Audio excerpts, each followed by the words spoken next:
Isang desisyon ang ginawa sa Gervonta Davis versus laban ni Lamont Roach. Nilabanan ni Davis si Roach sa hatol ng desisyon ng mayorya, sa isang laban na nagkaroon ng maraming kontrobersya dahil sa voluntaryong pagluhod ng tank, sa ika-9 na round ngunit walang ibinigay na bilang. Kung ang isang 10 hanggang 8 round ay naitala, ito ay sapat na upang makita si Roach na manalo sa WBA lightweight title.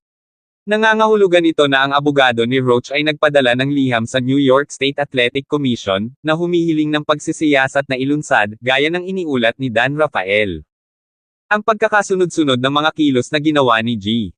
Davis na tumalikod sa aksyon sa kalagitnaan ng round, naglalakad sa kanyang sulok, at bahagyang lumabas sa ring ay isang malinaw na indikasyon na siya ay nagretiro o huminto sa laban.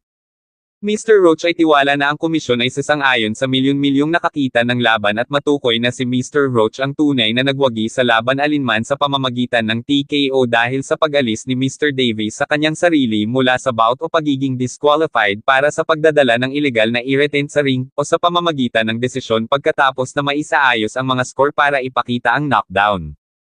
Naabot na ngayon ang isang desisyon, kasama si Lance Pugmire na nag-uulat na ang resulta ay mananatiling pareho. Habang ang resulta ay hindi nabaligtad, ang isang rematch ay maaari pa ring sumunod, pagkatapos na linawin ni Davis na handa siyang makipaglaban muli kay Roach.